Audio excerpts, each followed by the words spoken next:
Shalom, habari zenyu wa Kenya. Thank you for those who watched my video yesterday that we are all Kikuyu. I want to follow up on that by discussing the different voices we are hearing in Kenya. We've had the president spit fire at Dagoretti Corner at the affordable housing project. And when I watched that clip, and later there was a clip of women being loaded in buses to go to that affordable housing gathering. And then I looked at the particular composition of that gathering, and I saw there was quite a heavy security presence. A lot of thoughts ran through my mind that this was stage managed, and that the real thing was not even the affordable housing thing. That was a political optic to give us an impression that the president is bringing development. But the question here is this affordable housing project, how much of that money has gone into his pockets or the pockets of those around him? Because it doesn't make sense if you steal, for example, 100 billion, and then you give houses, those affordable houses, to people worth 20 billion. Just for example, because there's a lot of controversy around that affordable housing project. So affordable housing should not have been the backdrop because it's already riddled with a lot of controversy.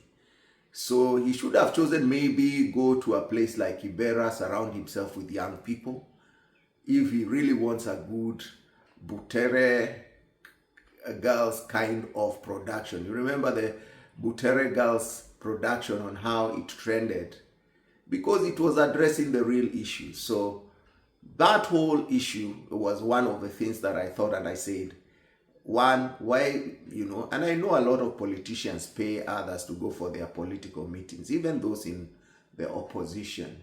But that whole issue came to mind. And then secondly, there was also the issue of the spitting of fire. The way he spoke, angry. He came out angry, irritated, making threats.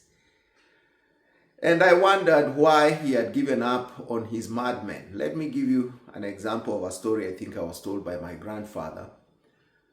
How old kings, the kings of the old, used to hire madmen to insult for them and to do dirty jobs for them, because it was not expected that the king should speak in a certain way. He should not be seen in a certain light. Even if he was angry with you, he should not be the one to call you all the names that we call others.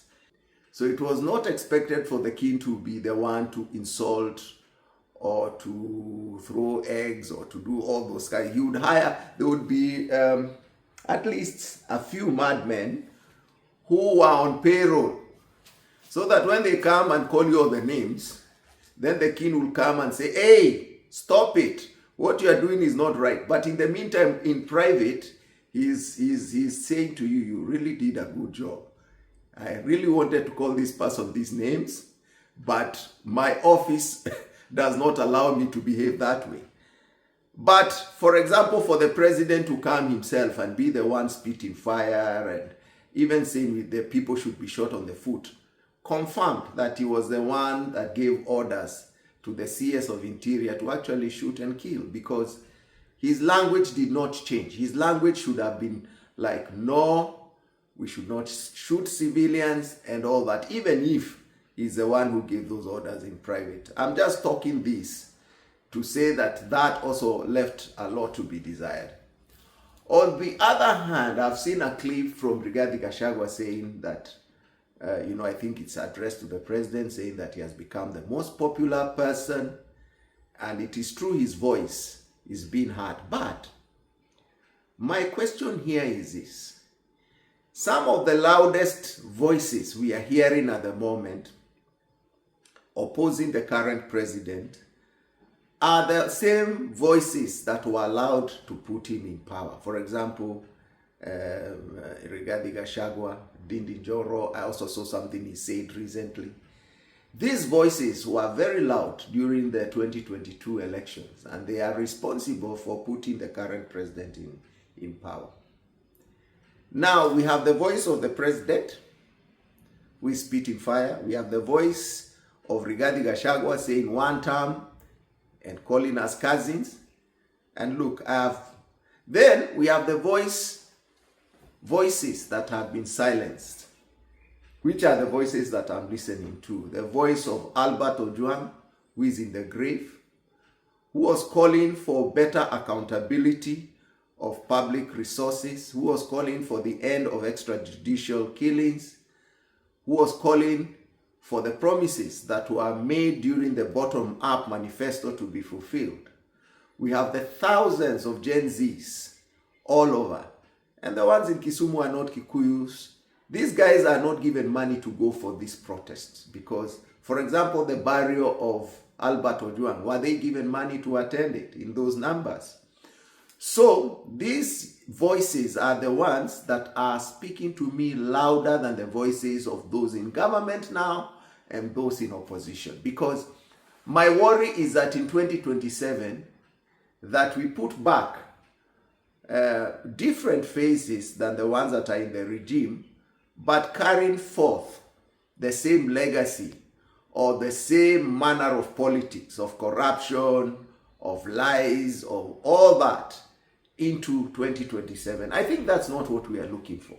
We need to give one term, not only to Ruto, but we need to end the culture of corruption, the culture of extrajudicial killings, the culture of lies. We need people who are practical and who will listen to the voices of those in the grave that have died calling for this. The millions of mothers, we should not be giving them handouts to go and clap for us in campaigns. We should be thinking of how we can secure the future of their children. These are the things that are going on in my mind. We should be listening to the voices of those 35 years ago in Sabasaba that called for multi-partyism, for the freedom of speech. Those are the voices that we should be listening to. So this is a call for the nation not to be emotionally driven to make the vote of 2027 business as usual. Vote maybe Rigathi Gachagua because he's the most popular, or Matiang'i. The question should be, the ones we put in power, are they going to deliver a better life, better economy, seal the loopholes of corruption in government? And I'm even wondering, I think one of the things that the former president of Kenya, Uhuru Kenyatta, should have done was seal those holes, whether they are constitutional or legal, that which allows Kenyans to steal.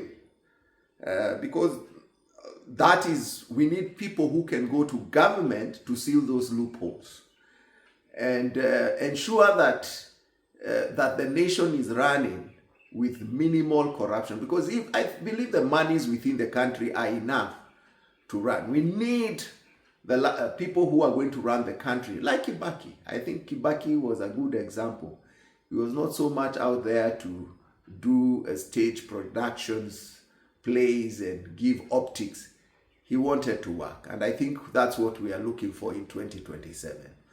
So I'm challenging the Kenyans to look beyond and listen beyond the loudest voices. We must make sure we deliver for those quiet voices that are in the grave, the likes of Albert Ojwang's voice, those young men that were shot by Subarus, they died. Those are the voices that we should be listening to. Kenya needs a turnaround. We need to be delivered from this thing that has been running on for so long. So the Lord bless you and have a lovely day. Thank you for listening. Siku njema, Baraka, Simon Kariuki coming to you from Melbourne, Australia. Bye-bye.